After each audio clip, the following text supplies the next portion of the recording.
give you notice. There we go. All right, welcome back to the pregame, our E3 special, E3 2015. Last time, part one, we covered off on our kind of overall thoughts of E3, what was presented, and a lot of the big news that was presented. We got cut off a little short due to technical difficulties. If you watched part one, is actually because remember my story about putting in the lights that I told or that I talked about. So I forgot to turn the breaker switch back on for the plugs in this room. So that's why my computer wouldn't take a charge. But the plugs are working now, and my computer is fully charged, so we're good to go. No more technical difficulties. No more technical difficulties. So we're a couple days. Later now. We started on the 19th. We're now Tuesday the 22nd, 2015. So yeah, nothing really big has come out since then. So we'll just keep going through our list. We covered, like I said, our overview. We're just about to jump into our most anticipated titles that came out of the show. So Phil, what were you feeling good about after all the presentations were done? Well, since I've had some experience with the Forza world now that I really never partook in before, actually, even though it was really brief and seriously unnecessary to drop a car in the middle of your stage to have a 30-second promo video, I'm looking forward to Forza 6. Yeah, that looks, I know it's not the gorgeous open world. Yeah, it does. Dynamic weather. No. That is cool, though. Yeah, it's not the open world that Horizon offers you, but I just think now that I've played a little bit of Project Cars, I think I can get back into that track racing. Yep. So I'm looking forward to Forza 6. Looks great. I mean, what other features are you liking? I mean, it looks gorgeous, right? They have a ton of tracks. Yeah, they have 26 world famous like locales. So nice. Yeah, there's going to be, and they're like authentic, so it's going to look exactly how it is. And like I just mentioned, I know it's goofy, but the dynamic weather in a racing game is really cool. Yeah, that'll be nice.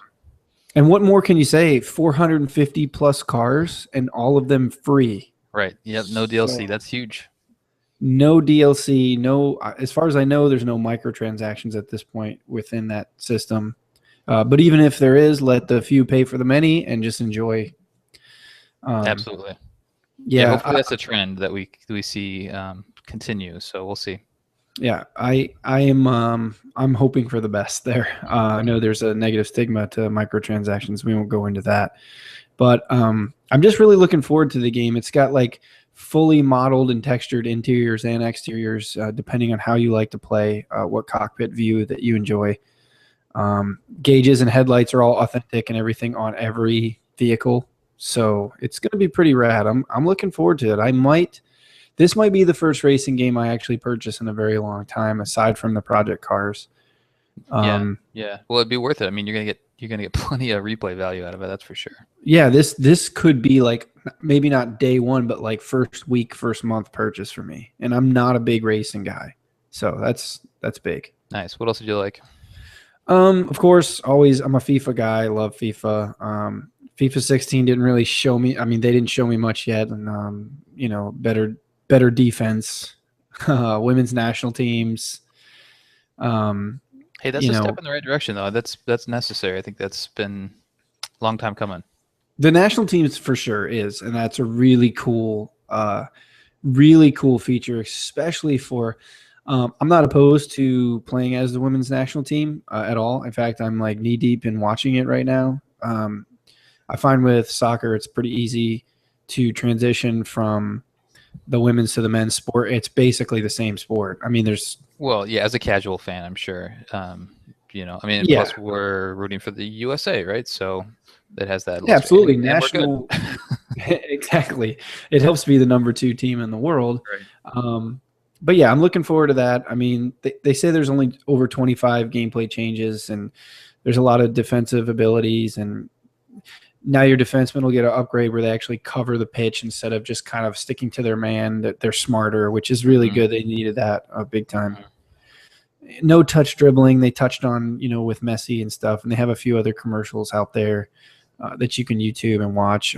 I'll see if I can find some and get some details up on Boxscore community, Yeah, that'd be great. so everybody can see what I'm talking about. But just the passing, it's the yearly sports title stuff. I mean, passing gets better, physics, sweat is realer, Well, it's more definitely real, I should say. it's the biggest sports title. I mean, we talk about Madden here in the U.S., but actually, Pasta Padre posted the YouTube videos that were posted, like the trailers from all of the EA Sports games. He posted the viewership, and FIFA was like 6 million views. The next closest, I think, was Madden with like 600,000 or something like that. So, so soccer definitely is number one when it comes to sports games in the world. Absolutely. And the FIFA franchise has been a good one. So I see no reason why it should drop, worldwide. In fact, the sport of soccer is completely picking up here in the States. Oh yeah, absolutely. Yep. So yeah, it's gonna dominate every other title out there. So yeah. What else you got? What rounds out your top three? Well, I love my hockey games too. I've really been low on football, and I think Madden 15 was a really good step in the right direction with the controls, and you've played a lot of that, so you can probably tell me more. Yep. I feel like that's a step in the right direction, but I don't know. I've never been a pro.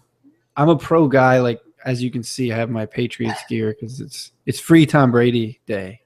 Right. So, right, of course, because of Deflategate, right? Yes, Deflategate. We're all, God, I hate even saying that. I know. Makes me feel gross. But NHL 16 is my third. They're bringing back the EA SHL 6v6 online. People were clamoring for that. So. Oh yeah. I mean, there were people that didn't buy the game because it didn't have that. They were just pissed. There's, oh my God, the big thing is playoff beards. Yes, that's so big. Speaking of, it looks like you have your playoff beard going right now. I got mine going on, even though it's over. The wife isn't minding the beard right now, so I'm gonna let her shine. I'm gonna keep it trimmed up for work, but we'll see what I can get away with. So yeah, I can't wait. Now that we're doing more Twitch streams, we'll see how it goes. Yeah, you can I have real time beard growth now. You have Geralt. I'm Geralt now. So just a quick quote for the playoff beards. It says it has accurate representation of beard patterns, length, thickness, and growth rates for individual players.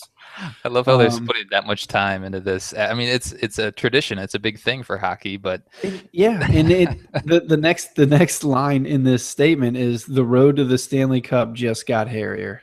So brilliant. Absolutely. Wizards came up with that one. Yes, and did you hear that NBC is trying to get rid of the beard? I did, yeah. What the hell is that? One of the big wigs thought it was deterred people from from watching. Oh yeah, that's what's deterring people from watching fucking hockey. Jesus. No, anyway. Yeah, I love hockey. I couldn't watch the final game because it was the Blackhawks, and they're like our arch rival right now for the Wild. So, and they knocked us out. So I couldn't even watch it. I haven't watched highlights yet. It's just, ugh. I was pulling for the Lightning hard, and I like. Me too.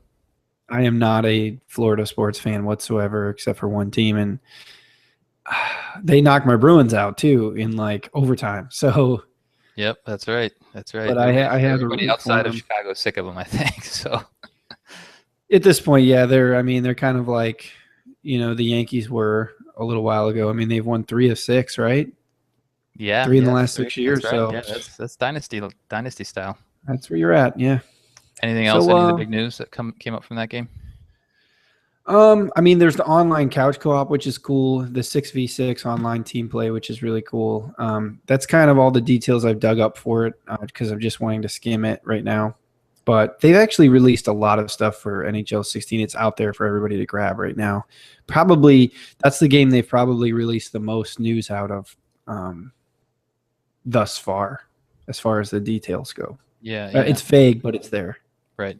Yeah, they try to do a good job. EA does do a good job, I think, of kind of strip feeding kind of updates, and they have a Sure. blog for all of their sports to kind of, give you a little bit more information about what they're working on. So, and NHL in particular, they had a question and answer blog Mm-hmm. where fans would submit their questions, and then the developers would pick out certain ones, and they would pick out ones that they answer no. So I'm forgetting some of the questions or some of the wants.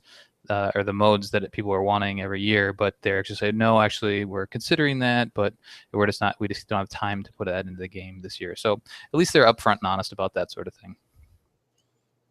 Yeah, All that's right. good. Why don't What are I you get looking into forward mine? to, sir? Yeah. So actually, Rory McIlroy, I'm interested to see where this goes. A lot of it's going to be a little light, I think, from content from what I've seen. So not a ton of golfers, not a ton of courses, but I also think this is going to be one of those. I don't think it's going to be an annualized in terms of they're coming out with a whole new package every year. It's titled Rory McIlroy PGA Tour Golf, no year. So my sense is that, and I've seen some interviews that have hinted towards this, that they're gonna maybe each year come out with just more content, and it's gonna plug into this base game, which I'm totally fine with, and I think might as well experiment with that model with their golf game that it's been on break for a couple of years. Sure. Um, so yeah, so let's see. One of the big things is so they have the Frostbite engine, which is huge. It looks gorgeous. It's going to be gorgeous. They have no load times from hole to hole, so you essentially load the entire golf course, and then you can then you go between the different holes, which also means that if you hit it out of bounds, you could essentially, like in real golf, you hit it to a new or a different hole, and then you could play it from there. So that'll Okay. add quite a bit of not that you're going to, maybe when your attributes really low early in the Oh, I'll game. definitely hit the ball where I'm not supposed to hit the ball for sure. But I mean, Tiger. It'll be interesting to see how Tiger typically, once you get leveled up to a certain point, you're just super powered, and doesn't matter what you do with the stick, you're going to hit it long and straight. So it'll be interesting to see how they I don't know correct that in this year's version. So they have the no load times. They have this. They have simulation versus arcade controls. So we're all used to being able to backspin the ball when the ball's already in the air from Mhm. Tiger Woods game. So they give you the option to toggle that, so you can go more just professional. And one of the things I read is you actually tee off instead of like getting an overhead like flyover view. You're just all you can see. You just get a little bit of a zoom up, and that's all you can see. So you can't, you know, look at every angle of the course to play in your shot. You actually have to play the course a couple times to get familiar with it. So that's a little Hmm. bit more realistic from the I simulation like that controls. actually. Yeah. It's pretty Yep. cool. And one of the fun modes which they're bringing is this the nightclub, which is 170 weird, crazy challenges that they're going to bring to the game. So more of like your Power Star golf aspect, Hmm. but within the the PGA Tour engine. So I'm pretty excited for that. That should be nice for if you want to sit down for 5-10 minutes and just kind of mess around with a little bit of golf. It should be a fun mode that they're implementing. Yeah, I hope it. It's hard to say because I hope the golf. I hope it doesn't take itself too seriously. But that's good that you say you can toggle some of those arcade features on or off. Right. Um, because I think if you make a golf game too challenging when it's a little slower paced, it might turn some people off. But that'll be nice that you can, if once you start getting good, you can kill those things. That's really cool. Yep. Yeah, absolutely. One of my other most anticipated games. This is actually just for the second half of the year. NBA 2K wasn't featured at the show. 2K wasn't there, but the new basketball game they're coming out with this year. They're featuring Spike Lee. It's a Spike The Lee Spike Lee joint. So the teaser that I saw made it look like you're going to be essentially playing a movie, right? You're going to be playing, as a young basketball player coming up through the ranks of high school or the streets and whatnot. And it looks like it's going to be really interesting. I really liked what they did with their story modes over the last couple of years. So I think it's just going to be more of that, only more polished, better presentation, more kind of interesting story. You'll probably have certain choices that you make. So the gameplay is definitely already there, but now the fact that they're adding this really cool, interesting mode, I'm excited for that. And you were a big proponent of the 2K15 as well. Yep. Yeah, I spent a decent amount of time after taking a break from NBA games for quite a while, and it really sucked me in. And I'm not a big NBA fan anymore. I used to be a big fan, but just the fact that they're trying new things from their game is just so refreshing. So yeah, it was a lot of fun to play. Yeah, it's awesome. The Spike Lee aspect should really make the career modes, which I know I personally enjoy the most. It should make them more interesting, which is really cool. This is another game that may bring me back into the fold of that genre too. Yeah, Genre yeah. of sport. Genre. Genre. The last game, so Madden 16. I know you already said that you weren't crazy about it. So I'm interested in they're bringing in a new draft mode. So what is that? Draft champions mode. So it just shows me that they're trying new things. They're going to be polishing a bunch of gameplay. They're going to introduce more penalties. So we'll see how that plays out. They're actually adding a penalty trait to everyone. So how often or how likely they are to actually cause or draw a penalty. Um, and then they're focusing on the passing game. It seems like quite a bit. So last year's, so the 15 I'm still playing in my new Madden league that I joined up with, and it's very polished. It's the best Madden game that I've played because it's the newest, right? And they continue to make it better every year. That's So good. That doesn't always mean it's gonna be the best either. that's true. So That's true. Madden typically truly does get better every year. So, I do get sick of the iterative changes, but I think with a couple of these other, new game modes, that's kind of really where I'm at in my sports game-ness now. Is bring me some new interesting modes.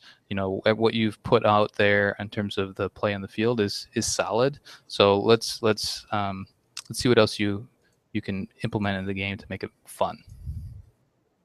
So so that's my top three. So that covers. We actually didn't have any awesome. overlap. We covered off on a bunch of what was presented. Why don't we dive into our least anticipated games? What did you see that you just isn't tickling your fancy? I don't, to be honest with you, I didn't see anything that turned me off completely. Everything, like I said, usually the racing games, I'm just kind of like, whatever. Yep. But I'm into it this year. The NBA, I'm into this year. I'm always interested in Madden, even though, God, I just prefer you bring my NCAA back. Well, backwards compatibility. We already talked about that. Who knows? That's true. I know, but I want the latest, greatest. It's not like I can have the latest, greatest rosters because they're just like generic anyway. But I don't know. I don't really have one. Nothing that I've seen so far has turned me off. So I can keep you up to date with that because I'm sure something will. Sure. But as far as the sports world goes, I'm interested to see how the Rory McIlroy goes. It's been a long time coming for a golf sim, so I'm glad to see that back. I don't know. I don't have anything. I don't have anything for you on this. Hey, that's not that you're a positive guy, so that's good for the most part. Unless we're talking about Destiny. It's can that be my negative sports game? No. Okay. So I actually don't have a lot negative from the show specifically. Again, I'm going to pull out a 2K game that then they weren't there, but the annualized wrestling games, I'm struggling with that. I did play 15. I just couldn't get into it for whatever reason. And I used to be a big wrestling guy back in high school and into my early 20s. I've fallen off over the years, so maybe that's it. I'm just not as interested in professional wrestling, but it just it just didn't play as well as I had hoped. It felt very mechanical. It felt like you really needed to know exactly what you were doing. You need to hit the button at the right time in order to get the right move. It just didn't feel really fluid to me. I guess from what I expected. So I don't expect them to improve that much. I haven't seen a ton of news out of the new wrestling game, so who knows? Now, let me ask you this: man to man, podcaster podcaster to host. Shoot. What was your favorite wrestling game ever that you can remember? So actually Rory, who we had on the show, recently played Royal Rumble, and that was on the SNES, and that was one of Oh my yeah. favorite games. That and it was WCW or ECW versus WCW. I forget which order it went in, but that was for 64, and I played. Wait, are you talking about WCW versus NWO? Oh yes, that one. Yep. Yes. You're right. That those two games are right up there. It's hard to choose between the two. They're very different. You got the flat, the 2D wrestling, Mhm. and Royal Rumble versus the 3-dimensional N64 game. So it's tough to choose, but those are my two favorite games for sure. What about you? Those are good, and those are actually those would be probably two. They would be my top two out of three. But number one was probably going to be the WWF Raw for also the 64. Oh, okay. I'm not With Stone Cold on the front. I'm sorry, it was Warzone. Maybe it was called. I'm going to Google that real quick, but it's no,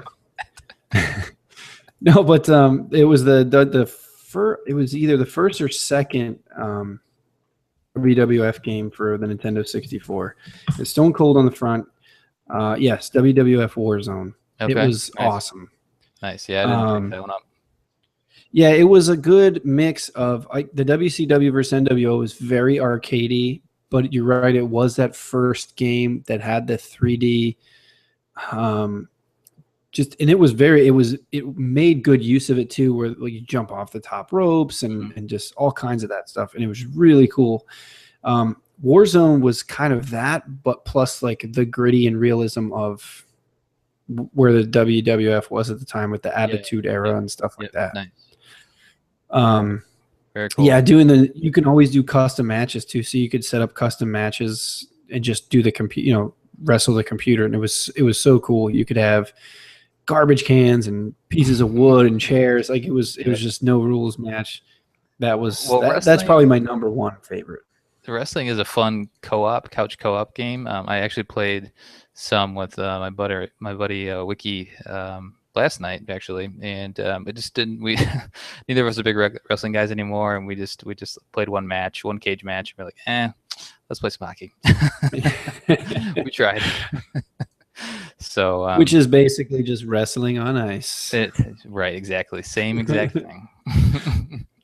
All right. So why don't we wrap up the show? So so we covered off on, everything that we felt was solid from E3. I guess the highs and the lows, what we're expecting with the second half of the year. So overall, I think it's going to be a good year from sports games. Again, I'm excited in the new modes that some of these games are bringing. The one thing that I didn't see that I want to see are some arcade titles, more arcade titles. We talked about on the part one of the show is if they would have dropped a new fun NFL Blitz or what's the basketball game? I'm forgetting the name. New Street. Yeah. Then that actually would have gotten people that aren't necessarily sports fans excited about that game. But because they didn't bring anything like that, they're just catering to the sports gamer. It didn't feel that exciting, so we're going to get good games in the second half of the year, but I don't think we're going to get anything outstanding. Isn't that like that's what you want to see at those press conferences though? My favorite things from Sony, Microsoft, Ubisoft, all those people were the surprises. I mean, Microsoft had Recore, which looked really cool. Sony had Horizon, Ubisoft had the For Honor. All these really cool titles, and I just want that for the sports. I want that thing that's going to come out and grab people and be like, hey, check this out. You may not be a sports sim guy, but maybe, hey, look at this. This is fun. Like, where's the fun? I want the fun. Right, and you have fun in the realism. You definitely have fun. Otherwise, you wouldn't play it. But it's not quite the same. Like it's more of an intense fun, right? Versus a ear to ear grin fun. Yeah, it's a sim, so it's just like it's the frustration I get with other games that I love to play, such as like Battlefield or Halo. Yet my wife comes in and is like, "Why are you playing this when you're just cursing at the game?"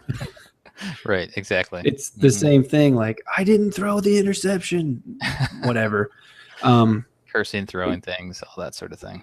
sure. I just want that. I want that thing that pops out and be like, oh my God, look at that. That's different. I want some basically I want some risks taken within the sports world. Well, I want a At video. game that I guess I think what you're saying is I want a game where it's fun to lose.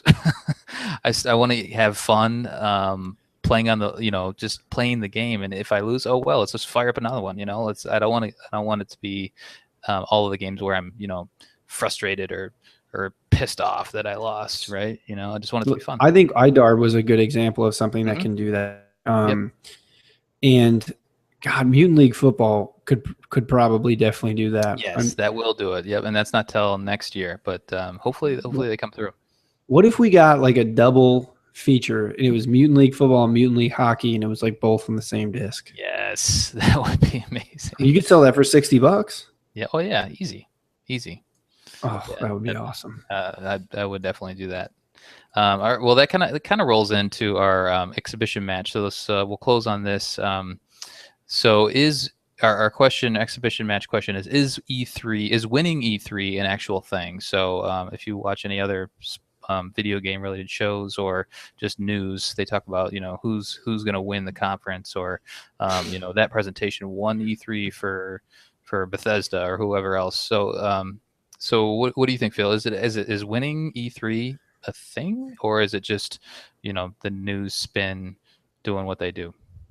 Okay, so on my other show, I've said that it's just bullshit. No, you can't necessarily win E3, but you can lose it, I think, which is weird because if there's a loser, there has to be a winner, right? So I'm in the middle on this because I really don't think anybody can win E3. But I think you can lose by just not having a good showing. But right. I really feel like this year was great for gamers, specifically all over the place. I think this was one of the best E3s they've ever had as far as across the board. I really enjoyed a lot of the stuff that was shown. Even the sports stuff that wasn't shown a ton. I'm glad we got to see. They could have really done without the Pele thing. Giving me something else in there, but I'm happy that this is still a thing. I'm happy that sports still has a place and has a home within E3. I think it deserves it. I said in the first part of the show how I think they could do things a little better, but I thought it was a great E3 overall. So I don't. Yeah. But yeah, to answer the question, no, I don't think you can win it. I think if you're a gamer, you win it with the specific titles that appeal to you. And some years there's just not much there, and like a year like this, there was something for everybody. So well, I'm gonna take the opposite stance. I think you can, and the way it's a business thing, right? So if you measure pre-orders. If you measure not only the YouTube views that I just cited earlier, if you're getting people excited to buy those games that you showed off, and then in reverse of that, you can lose if you're all of a sudden playing the PR game where you're I guess apologizing for what you didn't show or what's not in the game. Back to Destiny, they're taking a big hit for the Taken King right now, and they're struggling and they're wasting a lot of effort, a lot of energy. They're rethinking what their original plan was because of that announcement. So they're losing that battle. So they're lost. They've lost, and they're making up for that. So. So I definitely think that you can. I don't think in particular in this E3 anybody won or lost just because it was so just kind of safe and generic. If anybody lost, it was the fact that we didn't get to see anything brand new, anything that we weren't expecting. So the gamers were getting what we expected. We didn't lose. We didn't exactly win. But are you speaking strictly towards sports titles? Yeah, sports titles. Say that? Okay. Yep. Exactly. So, we're just kind of a middle of the road. It's going to be another year. We're hoping that one of the games blows us out of the water, but nothing that we saw can really make us crown EA the winner, or you know, any other developer. Yeah, right. So I think it's possible from a business perspective. So I get where they're coming from, but you know, it all comes down to the measurable sales at the end of the day. Yeah, you're right. There is a measuring stick there, and I actually think it's weird because I think Microsoft's leading all pre-orders with like the Rare collection, Yeah, I did hear that. and some other things. But I mean, like E3 2013, I could say Sony won because Microsoft was horrible. Right. Yeah.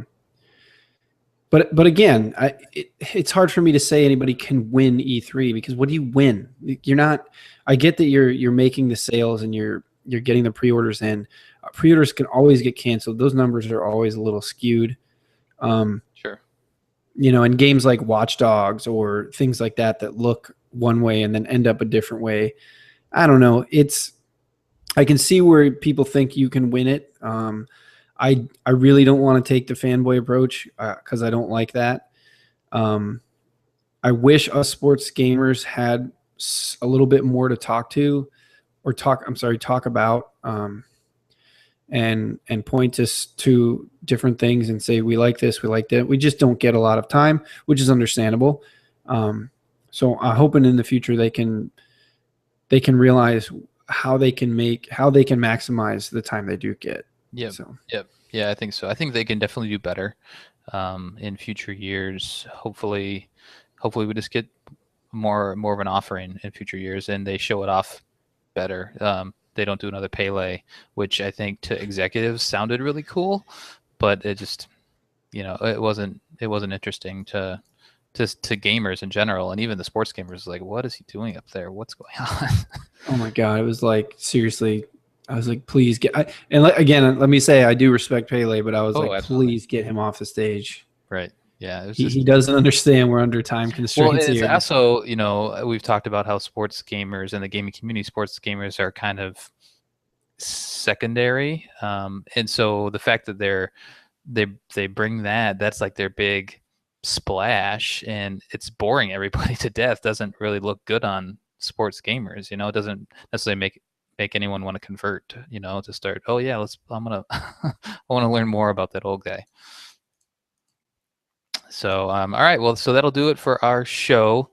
Yeah, so we are going to start talking about golf and racing in our summer series coming up. We'll probably start broadcasting. Let's see, Rory comes out the 14th of July, so we'll have a couple episodes leading up to that, and then we'll do a review show once the game is actually out.